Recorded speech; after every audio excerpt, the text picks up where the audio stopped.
McQueen, o louco McQueen. McQueen e eu nos dávamos muito bem. McQueen me olhava como um irmão mais velho. James Garner, a lendária estrela de Maverick e Arquivo Rockford, era conhecido por seu humor, charme e honestidade. Mas havia uma história que ele manteve em segredo por décadas. Sua participação em A Grande Evasão não foi apenas um marco cinematográfico, foi o pano de fundo para um confronto acirrado com Steve McQueen, uma das estrelas mais enigmáticas de Hollywood. Agora, muito tempo depois da morte de Garner, suas revelações sinceras sobre McQueen revelou um lado do relacionamento deles que poucos poderiam imaginar. Que segredos Garner levou para o túmulo? A verdade finalmente veio à tona, mas antes de abordarmos essas revelações surpreendentes, é importante explorar os eventos iniciais que deram origem à conexão entre James Garner e Steve McQueen. As batalhas não contadas de James Garner. James Garner não era apenas um ícone de Hollywood. Ele era um homem que superou desafios extraordinários para se tornar um dos atores mais amados de sua geração. Conhecido por seu carisma natural, ele deu vida a personagens como o astuto jogador Brett Maverick e o inseparável Jim Rockford, deixando uma marca indelével tanto na televisão quanto no cinema. Nascido James Scott Baumgartner, em 7 de abril de 1928 em Denver, Oklahoma. Os primeiros anos de Garner foram tudo menos fáceis. Crescendo durante a Grande Depressão, ele perdeu a mãe aos 5 anos de idade, quando ela faleceu tragicamente durante um aborto mal sucedido. Seu pai, Weldon Baumgartner, era dono de uma loja de ferragens, mas após a perda da esposa, quando um incêndio destruiu a loja de ferragens da família, Weldon teve dificuldades para sustentar Garner e seus 2 irmãos mais velhos. Ele se entregou à bebida, e os efeitos foram devastadores. Garner e seus irmãos sofreram negligência e abusos, sendo frequentemente forçados a cantar para conseguir comida e punidos caso se recusassem. Eventualmente, Weldon se casou novamente, mas o sofrimento do menino só aumentou. Garner descreveu sua madrasta, Wilma, como cruel, relatando incidentes em que ela o teria agredido com galhos de árvores e o vestido com roupas femininas. Aos 14 anos, Garner sofreu uma humilhação terrível e, durante um confronto violento, reagiu, dominando Wilma em legítima defesa. Nesse momento, seu pai interveio e impediu que a situação piorasse, mas o estrago já estava feito. Mais tarde, Garner admitiu que, se seu pai não tivesse intervido, ele poderia ter ido longe demais. Pouco tempo depois, Weldon abandonou a família, deixando James e seus irmãos à própria sorte. Apesar de sua criação conturbada, a resiliência de Garner o impulsionou para frente, e ele se envolveu em diversas atividades peculiares. Entre seus trabalhos, incluindo uma breve passagem pela Marinha Mercante, que terminou devido a enjoo crônico, ele chegou a trabalhar como modelo de cuecas por um tempo. Uma nota irônica na vida de um homem destinado ao estrelato em Hollywood. Em 1950, Garner foi convocado para o exército dos IUA e enviado para a Coreia com o 5º Regimento de Combate da 24ª Divisão. Seu tempo na Guerra da Coreia foi extenuante. Apenas 2 dias após sua chegada, ele foi ferido por estilhaços de um ataque de morteiro e, meses depois, foi ferido novamente. Desta vez por um fogo amigo. Esses ferimentos lhe renderam 2 medalhas Coração Púrpura, embora Garner raramente falasse sobre seu serviço militar, preferindo minimizar seu heroísmo. Uma peculiaridade menos conhecida, mas fascinante, da vida de Garner era sua intensa aversão ao alho, que ele desenvolveu durante o serviço militar. Essa sensibilidade desempenhou um papel inesperado em sua sobrevivência. Em uma ocasião, a refeição de sua unidade foi envenenada sem que ele soubesse, mas Garner a evitou completamente por causa do alho. Os instintos rápidos de Garner também se provaram cruciais para sua sobrevivência. Em uma noite congelante, enquanto estava de guarda, ele sentiu um leve cheiro de alho no ar. Sabendo que os soldados inimigos frequentemente consumiam dietas ricas em alho, ele percebeu que estavam perto. Alertou sua unidade e eles emboscaram o inimigo com sucesso, provavelmente evitando um ataque mortal. Após retornar da guerra, Garner fez bicos, trabalhando como frentista em um posto de gasolina e até mesmo instalando carpetes com seu pai. Um dia, ele cruzou o caminho de Paul Gregory, um homem que reconheceu algo especial nele. Gregory eventualmente se tornaria um talento. O agente de Gregory encorajou Garner a tentar a carreira de ator.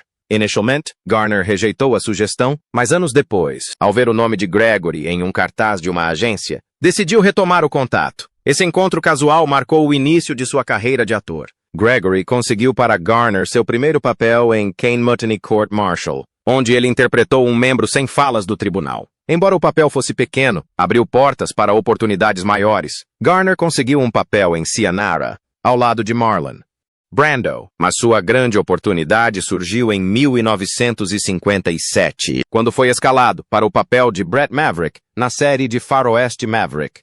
O sucesso da série não era garantido. Muitos duvidavam que pudesse competir com programas como o Ed Sullivan Show e o Steve Allen Show, mas Garner, com seu charme natural e timing cômico apurado, trouxe algo único ao papel. Em poucos anos, Maverick se tornou um sucesso estrondoso, consolidando Garner como um nome conhecido em todos os lares e provando a Hollywood que seu talento era incomparável. A saída de James Garner da série foi motivada por mais do que apenas sua fama repentina. Por que Garner deixou Maverick? James Garner rapidamente se tornou o coração e a alma de Maverick, encantando o público com seu humor sagaz e carisma natural como Brett Maverick. A série foi um enorme sucesso e a carreira de Garner estava em ascensão. Mas, em 1960, uma greve de roteiristas paralisou Hollywood, preparando o terreno para um conflito dramático entre Garner e o estúdio, que acabaria por mudar sua carreira. A greve também afetou a produção de Maverick. A paralisação total, sem roteiros, significava sem novos episódios e, para a Warner Brothers, sem trabalho para Garner. Apesar de sua crescente fama, ele ganhava apenas $1.250 americanos por semana quando o estúdio o demitiu abruptamente, alegando falta de roteiros. Garner se sentiu traído e a decisão acendeu uma chama dentro dele, impulsionando-o a se posicionar contra as práticas injustas do estúdio. Sentindo-se desvalorizado e maltratado, Garner processou a Warner Brothers por quebra de contrato, uma atitude ousada que chocou Hollywood. Mas Garner não era um novato. Acostumado a jogos de alto risco, tanto dentro quanto fora das telas, seu caso era sólido e ele acabou vencendo o processo. A vitória enviou uma mensagem clara sobre sua determinação em lutar pelo que acreditava ser certo. A Warner Brothers tentou se redimir, oferecendo a Garner um aumento e um novo contrato, mas o estrago já estava feito. Garner estava desiludido com o sistema dos estúdios, comparando-se a um fantoche controlado pelos caprichos dos executivos. Determinado a assumir o controle de sua carreira, ele tomou a ousada decisão. Apesar de perder sua estrela, a Warner Brothers não estava disposta a abandonar Maverick. A popularidade da série persistiu e Jack Kelly, que interpretava Bart Maverick, permaneceu, mas o personagem de Kelly não tinha o mesmo magnetismo que o de Garner. Então, o estúdio decidiu encontrar um substituto, um sósia para ocupar o lugar de Garner. Entra em cena Robert Colbert, um ator relativamente desconhecido que tinha uma semelhança impressionante com Garner. A Warner Brothers o vestiu com o mesmo figurino e treinaram-no para imitar os trejeitos de Garner, renomeando seu personagem para Brett Maverick. Colbert, no entanto, não se sentiu confortável com o plano, brincando que preferia interpretar uma mulher chamada Brenda a ser uma cópia de James Garner. O estúdio também apresentou outro Maverick, Bo Maverick, interpretado por um jovem Roger Moore, que mais tarde se tornaria James Bond. Embora a ideia de vários primos Maverick parecesse promissora, a série perdeu uma grande oportunidade ao manter os personagens em histórias separadas. Isso fragmentou a narrativa. A abordagem prejudicou a série e, eventualmente, tanto Moore quanto Colbert saíram, deixando Jack Kelly para conduzir o programa sozinho em sua temporada final. Originalmente, o estúdio tinha uma visão diferente para Bo Maverick. Eles queriam que o personagem fosse cosmopolita e sofisticado, com um sotaque britânico condizente com o papel. Para isso, abordaram Sean Connery, uma estrela em ascensão. Connery voou para Hollywood para discutir o papel, mas recusou, optando por se concentrar em oportunidades maiores, como a franquia James Bond, que consolidaria seu lugar no mundo. Na história do cinema, Roger Moore, que estrelava a série The Alaskans, assumiu o papel de Maverick. Curiosamente, The Alaskans também enfrentou desafios durante a greve dos roteiristas, o que levou a Warner Brothers a reciclar roteiros antigos de Maverick para a série. Essa medida de redução de custos não passou despercebida. O próprio Moore reconheceu os enredos reciclados e a série foi cancelada após apenas 37 episódios. Embora a saída de Garner tenha marcado o fim de uma era para Maverick, ele não havia terminado com o personagem. Em 1994, Richard Donner dirigiu um filme. Adaptação de Maverick com Mel Gibson no papel de Brett Maverick. O filme capturou o espírito da série original, misturando aventura e humor, com Gibson canalizando o charme de James Garner. Garner juntou-se ao elenco como o xerife Zane Cooper, um papel que ganharia ainda mais importância ao longo do filme. A presença de Garner trouxe um senso de nostalgia e continuidade, aprofundando a conexão entre o filme e suas raízes na TV. Curiosamente, Paul Newman havia sido inicialmente considerado para o papel. O papel de Zane Cooper foi cogitado, mas quando ele recusou, o papel foi para Garner, uma ironia poética, considerando sua ligação com o legado Maverick. O filme Maverick de 1994 foi um sucesso tanto de crítica quanto de público. Tanto o público quanto a crítica elogiaram o retorno impecável de Garner à franquia, celebrando a maneira como ele mais uma vez trouxe o mundo Maverick à vida. No entanto, foi o papel que o lançou ao estrelato em Fugindo do Inferno que consolidou sua carreira. Mas nos bastidores desse filme icônico, uma rivalidade acirrada se desenrolou, deixando uma marca indelével em sua história. A rivalidade por trás de A Grande Fuga, após o sucesso em Maverick, James Garner aceitou um novo desafio com o drama de guerra de 1963, A Grande Fuga, baseado em uma história real. O filme narra a ousada fuga de prisioneiros de guerra durante a Segunda Guerra Mundial. Dirigido por John Sturges, o longa se tornou um momento decisivo na carreira de Garner, demonstrando sua capacidade de interpretar um personagem engenhoso e heróico. Também consolidou seu lugar ao lado de grandes nomes de Hollywood, como Steve McQueen, cujo papel no filme se tornaria icônico. Em um de seus filmes mais icônicos, a história se desenrola em um campo de prisioneiros alemão, onde prisioneiros aliados, incluindo americanos, britânicos e australianos, são mantidos sob forte vigilância. Determinados a escapar, os prisioneiros se unem sob a liderança de Big X, interpretado por Richard Attenborough. Cada prisioneiro contribui com sua própria experiência para o plano. O personagem de Garner, Henley, apelidado de O Espião, usa seu charme para conseguir os suprimentos necessários para a fuga. Enquanto isso, o Descolado King, interpretado por McQueen, cativa o público com seu espírito rebelde. O espírito do grupo e o rei dos túneis de Charles Bronson enfrentam lutas claustrofóbicas para cavar os túneis de fuga. Apesar de inúmeros contratempos, incluindo a descoberta de um túnel, o grupo permanece inabalável. Sua determinação coletiva resulta em uma das tentativas de fuga mais ousadas já vistas na tela. No entanto, as duras realidades da guerra ofuscam seu triunfo. Muitos dos prisioneiros são caçados pela Gestapo, com consequências trágicas para a maioria dos fugitivos. A história envolvente e os personagens inesquecíveis do filme lhe renderam um prêmio. Embora A Grande Fuga tenha conquistado um lugar duradouro na história do cinema, sendo vagamente baseado no relato verídico de Paul Brickhill, o roteiro foi elaborado para destacar o talento de seu elenco.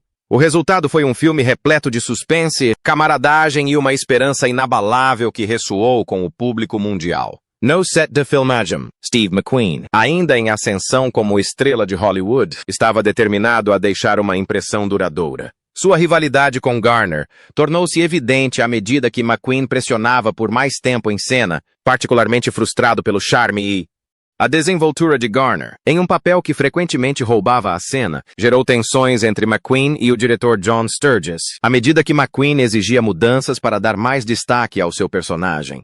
No entanto, a atuação de McQueen, particularmente a agora icônica cena da fuga de motocicleta, provou que ele não precisava de mais tempo em tela para brilhar. A força do filme residia em seu elenco, o charme de Garner, a liderança de Attenborough, a garra de Bronson e o humor seco de James Coburn contribuíram para a carga emocional da história.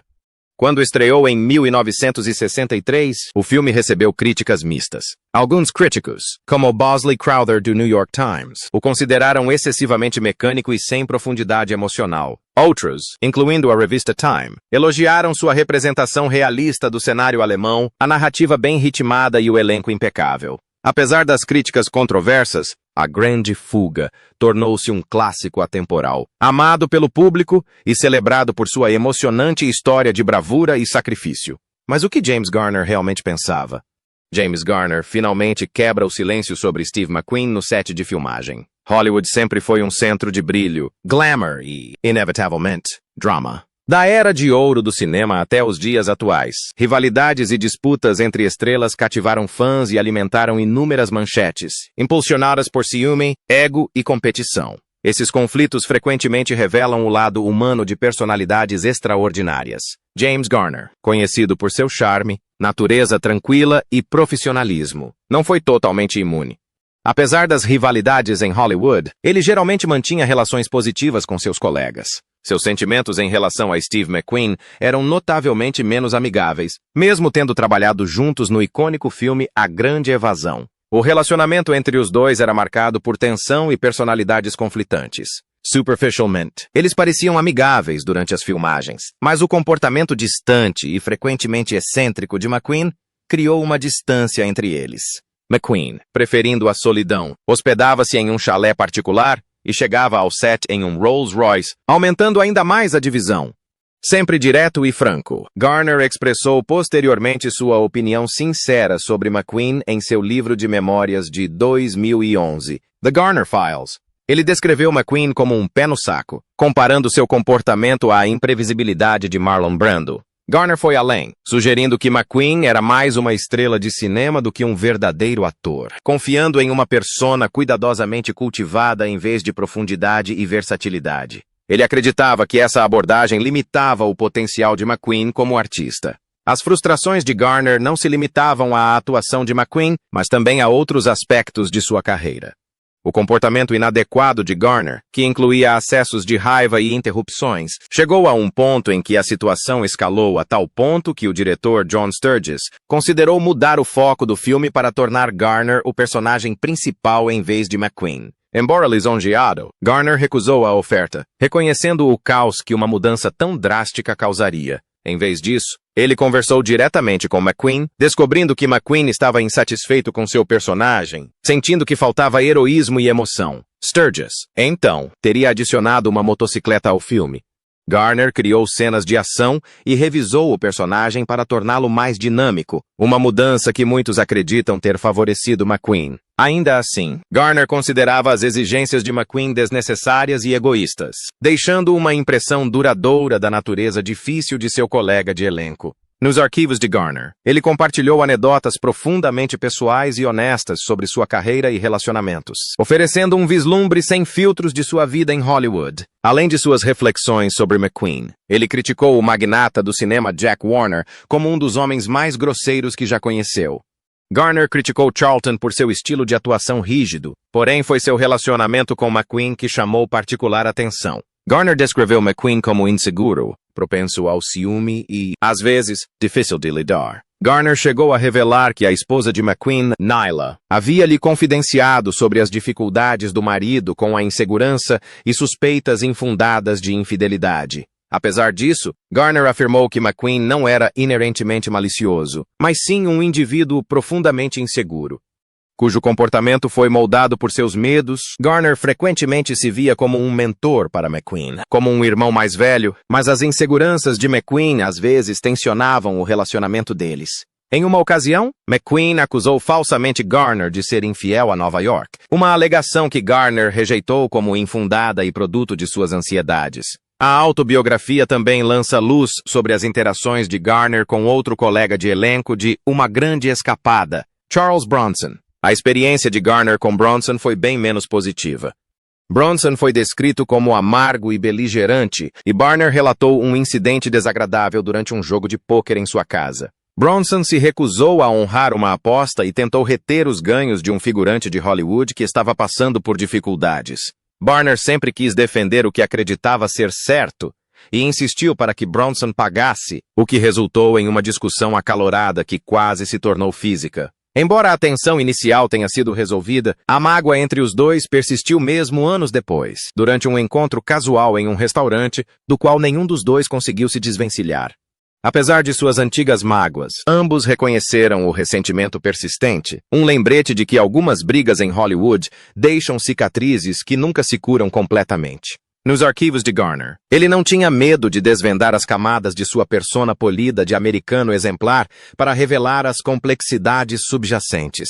Enquanto o público adorava seu charme afável e realista, Garner também compartilhou as verdades mais cruas de sua vida. Entre as revelações mais surpreendentes estava sua experimentação com substâncias, incluindo maconha e cocaína. Ele até relatou uma experiência memorável usando as falas com o falecido comediante John Belushi, oferecem um vislumbre do lado mais rebelde de sua persona, geralmente centrada. A autobiografia também explora as crenças políticas de Garner, que eram uma parte significativa de sua identidade. Um liberal convicto, Garner admirava figuras como A.D.L. Stevenson e Barack Obama, e seus valores frequentemente influenciavam os papéis que escolhia e a maneira como abordava sua carreira. Ao refletir sobre sua obra, Garner destacou o livro The Notebook e a americanização de Emily, em particular.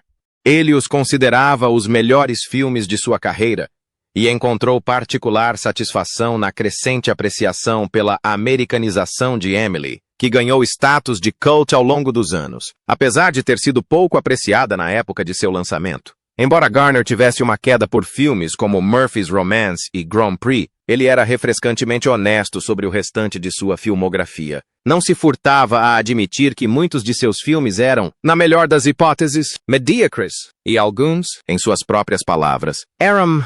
Apesar de seu charme e sucesso, o papel mais icônico de Garner em Arquivo Rockford veio acompanhado de uma série de batalhas, tanto dentro quanto fora das telas. As dificuldades por trás do sucesso de Rockford em meados da década de 1970.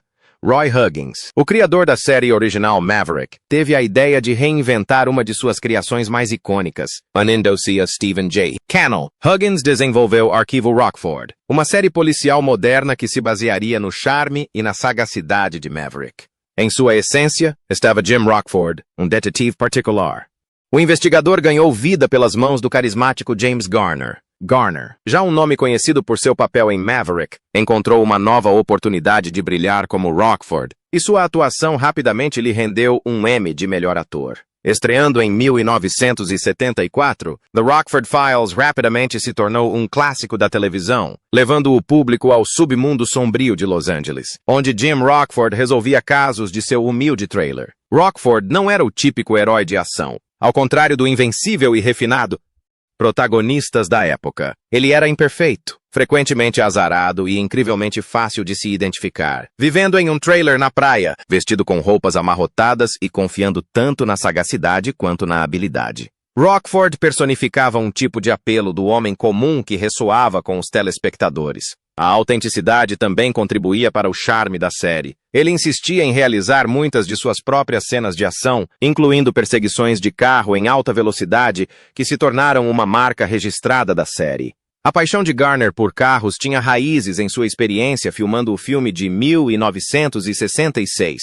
O filme de corrida Grand Prix encontrou seu caminho para os arquivos Rockford, onde o icônico Pontiac Firebird dourado de Jim se tornou tão estrela quanto ele. No entanto, essa dedicação ao cinema teve um preço alto. Com o tempo, o desgaste físico das acrobacias começou a afetar o corpo de Garner, principalmente seus joelhos e costas. Na sexta temporada, os médicos o alertaram para diminuir as exigências físicas do papel, um aviso que coincidiu com o fim da série em 1980. A decisão de encerrar Arquivos Rockford não foi apenas sobre a saúde de Garner. Os custos de produção da série eram notoriamente altos, devido às frequentes sequências de ação, filmagens em locações caras e danos recorrentes ao Pontiac Firebird. A manutenção do carro, frequentemente danificado durante as acrobacias, exigia reparos e substituições regulares. Até mesmo pequenos detalhes, como a memorável placa personalizada de Jim Rockford, 853 OK, contribuíam para a meticulosa atenção aos detalhes e, consequentemente, para os custos. As participações especiais de atores que ganharam mais destaque nas temporadas posteriores também aumentaram os custos.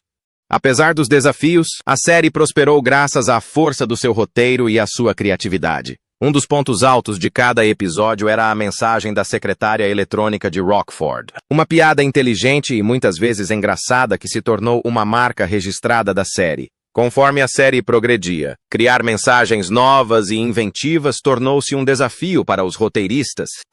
Para manter o programa interessante, abriram o processo para toda a NBC, convidando os funcionários a enviar ideias dos bastidores. O Arquivo Rockford serviu como trampolim para futuros talentos, notadamente David Chase, que mais tarde criaria Os Sopranos, fazia parte da equipe de roteiristas. A música tema da série, composta por Mike Post, também se tornou icônica. consolidando a reputação de Post como um dos grandes compositores da televisão. Embora Arquivo Rockford tenha sido um sucesso de crítica e público, sua produção enfrentou obstáculos além do desgaste físico para Garner e dos custos crescentes. Garner se viu em uma longa batalha judicial com a Universal Studios por royalties não pagos, uma luta que durou 8 anos. Garner acabou vencendo, garantindo uma indenização significativa. Acordo financeiro. Embora o valor exato nunca tenha sido divulgado, apesar desses desafios, o compromisso de Garner com The Rockford Files permaneceu inabalável, mesmo após o término da série original. Na década de 1990, ele reprisou o papel de Jim Rockford em 6 filmes feitos para a televisão, para a alegria dos fãs. No entanto, durante esse período, Garner enfrentou dificuldades pessoais e físicas, incluindo uma grande cirurgia cardíaca, o que evidenciou o preço que sua longa carreira havia cobrado dele. O legado da série também se estendeu às tentativas de... Embora tenham surgido spin-offs e reboots, esses projetos nunca conseguiram capturar a magia do original. Em 1977, a NBC tentou desenvolver um spin-off chamado Gabby and Gandhi, estrelado por Isaac Hayes e Louis Gossett Jr., como uma dupla dinâmica de detetives. Um episódio piloto da série, exibido como um episódio de The Rockford Files intitulado Just Another Polish Wedding, não gerou o burburinho esperado e o projeto foi arquivado. Outra tentativa de spin-off foi centrada no personagem Richie Brockelman, interpretado por Dennis Dugan, que fez sua estreia na TV. O filme Richie Brockelman, Os 20 Desaparecidos, 4 horas e, posteriormente, sua participação em Arquivo Rockford, sua série solo, Richie Brockelman, Detective Particular, durou apenas 6 episódios em 2010. Os fãs de Arquivo Rockford ficaram entusiasmados ao saber dos planos para um reboot. Dermot Mulroney, conhecido por seu trabalho em Roma, produziu o projeto, que envolveu produtores renomados, incluindo Steve Carell e David Shore, mais conhecido por criar House. Alan Tudyk e Beau Bridges foram escalados para papéis coadjuvantes, aumentando ainda mais as expectativas para o reboot. No entanto, o episódio piloto não obteve sucesso. Apesar de tentar capturar o espírito da série original, os críticos apontaram para a direção pouco inspirada de Michael Watkins e para a atuação decepcionante de Robert Mulroney como Rockford. Dawn Peruse, conhecida por seu trabalho em Prison Break, tentou salvar o episódio piloto com uma extensa reedição, mas seus esforços não foram suficientes para convencer os executivos da NBC. O reboot acabou sendo arquivado, deixando os fãs decepcionados, mas ainda esperançosos por um revival de sucesso no futuro. No entanto, por trás do charme e carisma naturais de Jim Rockford, James Garner escondia algo especial. Lutas que contavam uma história muito diferente. As lutas ocultas de James Garner foram reveladas. James Garner era mais do que apenas um ator talentoso. Ele era um ícone querido de Hollywood, conhecido por suas interpretações encantadoras de personagens como Brett Maverick e Jim Rockford. Ele conquistou o coração do público com seu humor, calor humano e autenticidade. Fora das telas, ele ganhou respeito não apenas por seu profissionalismo, mas também por seu casamento duradouro com Lois Clark, uma raridade em Hollywood. Ao contrário de muitos de seus colegas, Garner manteve um relacionamento estável e amoroso. O relacionamento ao longo de sua vida é um testemunho de sua natureza centrada. James Garner teria enfrentado sérios problemas de saúde no final da vida, uma série de complicações, incluindo um AVC debilitante, que gradualmente desaceleraram sua outrora vibrante carreira. Sua dedicação em realizar suas acrobacias, particularmente durante seus anos em The Rockford Files, o deixou com inúmeras lesões que exigiram múltiplas cirurgias nas costas e nos joelhos. Essas exigências físicas se acumularam ao longo do tempo, forçando-o a se afastar do ritmo acelerado de sua carreira. Durante seus melhores anos, Garner falou abertamente sobre o impacto em cascata de suas lesões, descrevendo como um problema de saúde frequentemente levava a outro. Infecções crônicas nos seios da face, cirurgia cardíaca em 1988 e os efeitos persistentes de um AVC em 2008 complicaram ainda mais sua condição. Apesar desses contratempos, Garner enfrentou seus problemas de saúde com a mesma resiliência que definia seus personagens na tela. Sua força também era evidente na vida real, como visto em um incidente assustador de fúria no trânsito que ele relatou durante uma entrevista em 1981 após um pequeno acidente de carro. Um motorista enfurecido o atacou pela janela do carro. A altercação se intensificou, deixando Garner com ossos quebrados e uma concussão após ser repetidamente chutado enquanto estava no chão. Mesmo assim, ele se manteve firme, demonstrando notável coragem em uma situação assustadora. Anos depois, Garner se viu superando os desafios físicos da idade no set de Space Cowboys, onde se juntou a Clint Eastwood, Donald Sutherland e Tommy Lee Jones para interpretar um grupo de astronautas aposentados chamados de Volta à Ativa. O papel foi exigente para o elenco mais velho e lesões não eram incomuns. Garner deslocou o ombro durante as filmagens e Eastwood, que também já havia sofrido lesões no ombro, interveio para prestar os primeiros socorros. Mesmo assim, Garner minimizou o incidente, insistindo que foi apenas um acidente por desajeitamento e não um reflexo de sua idade. O momento de vulnerabilidade mais memorável do filme, no entanto, não foi físico, mas cômico. Em uma cena, os 4 atores expuseram suas nádegas nuas para a câmera, uma lembrança bem-humorada da idade. A passagem do tempo, da qual nem mesmo as lendas de Hollywood escaparam, levou à deterioração da saúde de James Garner após o AVC que sofreu em 2008. Em 19 de julho de 2014, ele faleceu aos 86 anos, vítima de um ataque cardíaco. Obrigado por assistir. Se gostou, curta, inscreva-se, comente e ative as notificações para ficar por dentro das nossas novidades.